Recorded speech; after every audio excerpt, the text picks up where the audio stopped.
You're never gonna guess what I'm gonna do with this Dollar Tree vase. It's for Halloween. And it's another episode of Craft or Crap where you get to decide if our projects are craft or crap. I team up with Chaz from Chaz's Crazy Creations. We have a set of rules we have to follow. We have to make a craft based on those rules. Let's try something a little different this time.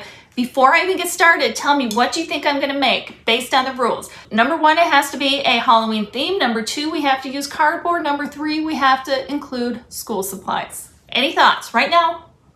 Put it down in the comments. The first thing I did is use rubbing alcohol to clean the inside of the vase. Then I mixed my Mod Podge in a bowl and added green food coloring. And I mixed that up really well so that there weren't any more streaks left. And then I dumped it into the vase. And then I picked up the vase and I started just turning it around and spinning it around so that the Mod Podge would just continue to run up the sides of the vase till I got it very close to the end. Then I took a tray and my little silicone stands and I put them in the tray so that I could put the green vase down on it and it can continue to drip. You can see it dripping and you can see that it is raised up, and hopefully we'll get some good airflow in there and let it dry. Okay, look at how it dried. Perfect color. These drips, I kind of like those too. I'm leaving them. And now I am taking some black construction paper and wrapping it around there to make sure it fits, and then I'm going to cut a strip off of it to make the hair. So I'm cutting little triangles out of it for his hairline. Once I measure it around the actual base, it seemed like it was lower than I wanted it to be, so I just cut a quick strip off the top. I put some Elmer's glue onto the hair and I wrapped it around the vase, and then I took some clothespins to keep it on there so it could dry. Then I took my Dremel tool and I cut little pieces of a pencil and then cut it in half.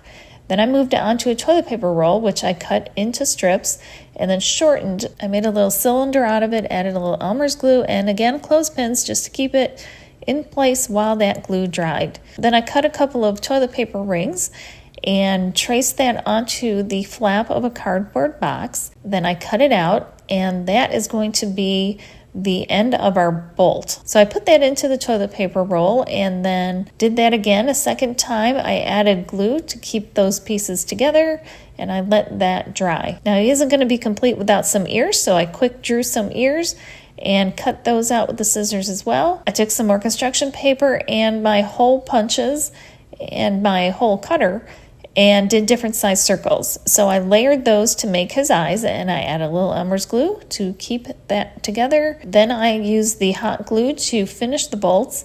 I painted the teeth white. I painted the ears a mix of white and green. It wasn't quite the color that I wanted, but it was the best that I could do. And then I painted the bolts silver, did his brow that same green. I removed the clothespins from his hairline and then I started gluing everything into place. I was going to do like a super glue, but ended up doing hot glue instead. So I started with the eyes, kind of held them in place until they were securely glued on there, did the other eye, and then I did the mouth, and then I glued on his teeth. I drew some details on the ears with the Sharpie, and then I glued those in place as well. Then I added his brow. I used the Sharpie to add the scars and his nose. I wasn't really happy with them, but I kind of left them for a minute. I took the Sharpie and gave some visual texture to the hair. I glued on the bolts and decided that I was going to redo his scars and his nose. And I did this with the Gallery Glass simulated lead. It's really easy to draw with, so that's what I did, and they were a little bit more raised, so I liked the look of that instead. And I didn't really like the color of his features, so I added a little more Mod Podge and food coloring and painted over his features again, and that kind of just tints it, so it kind of goes better with the actual vase. I did that on his ears, his brow, his mouth, and look at that. It's dry and it doesn't kind of clash anymore. Here he is all finished. What do you think? Let's go over the rules. Number one, Halloween themed. He's Frankenstein. He's totally Halloween. Number two was cardboard. I have pieces of a cardboard box on his bolts and his ears.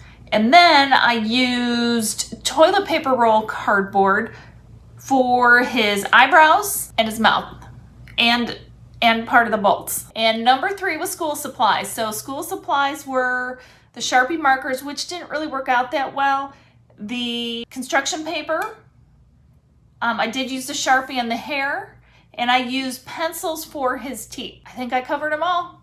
Halloween, cardboard, school supplies. So let's talk about this for a minute. You could put a smaller vase in here and put a bouquet of flowers in there, so it still functions as a vase.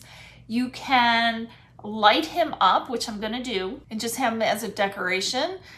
You could put candy in here, you know, like wrapped candy. You could put that in here. Tell me what else you think you could use him for. And of course, let me know, is he craft or crap? Go check out Chaz's channel to see what she made. I found these black flowers at the Dollar Tree, and they even have glitter spiders in them, so it's perfect. And I just cut him short. He has puppy hair. Now you know what I made. Be sure to go check out what Chaz made. I cannot wait to see it. I hope you enjoyed this episode of CraftorCrap. If you missed our last episode of CraftorCrap, check it out right here where Chaz and I gave a gnome a makeover.